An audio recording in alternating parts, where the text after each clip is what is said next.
Atrial fibrillation in India, the prevalence of atrial fibrillation is increasing in India years after years. Atrial fibrillation, the most important issue, the first step of management of atrial fibrillation is the prevention of thromboembolism. What we say that any patient having the atrial fibrillation more than 48 hours, he should receive the anticoagulation.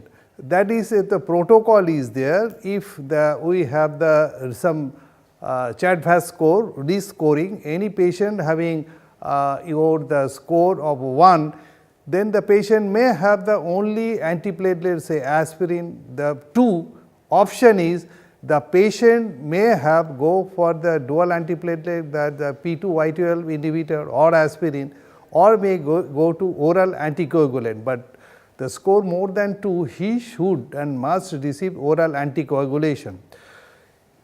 Now, for the age old, we are having the vitamin K antagonist, that is warfarin.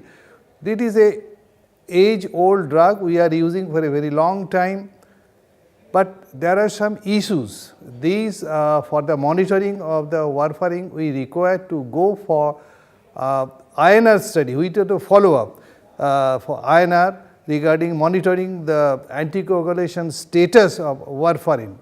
Apart from that, the patients, particularly many patients who require, say they are having the atrial fibrillation with pregnancy, warfarin embryopathy is a dreaded complication, particularly if the patient, pregnant patient, they are instituted warfarin in the first trimester.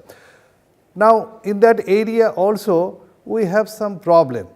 So, to counter this problem, newer anticoagulants have come. We have the rivaroxaban, dabigatran, and also apixaban. They have enough study there, but issue is that these, particularly when compared with the warfarin, these newer anticoagulants, they have the less cerebral hemorrhage and other bleeding complications.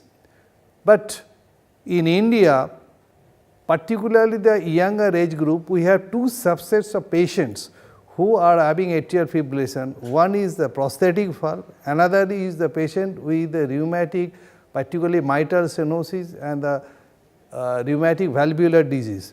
Particularly in these areas, newer anticoagulants, they are not indicated. Anyway, but patients who are having other group, elderly age group, they have the non-valvular atrial fibrillation, they are the scope for using the newer anticoagulants. Now, my personal experience, since dabigatran is available for the long time, I personally are using dabigatran, but we have some reports that dabigatran, they have the increased gastrointestinal hemorrhage, and also they have some increase, though non-significant increased incidence of coronary artery events, just like acute myocardial infarction. So, now before I institute any patient with the dabigatran, I will think twice whether I will go for the dabigatran. My next choice, as from the complication, bleeding complications, cardiovascular complications, other than my next choice is rivaroxaban.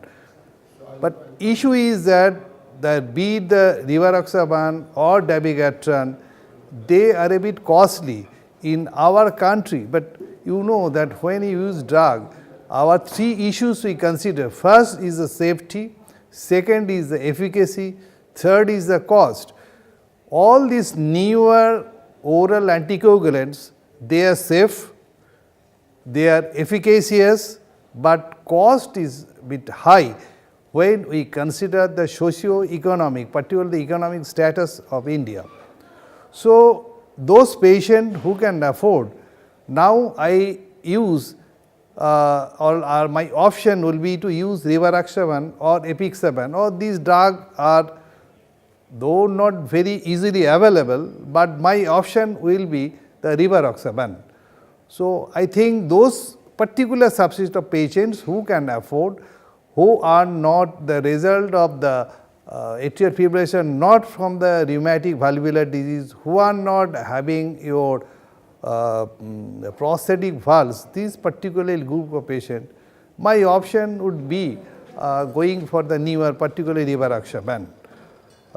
They have the advantages that they do not require any monitoring, but the problem is that if this group of patients, they have bleeding, particularly in the close place like intracranial or interspinal. Now, for the GI bleeding, we can manage the GI bleeding very well, but if they have got the intracranial bleeding or spinal bleeding, it will be very difficult, though they rare compared to warfarin.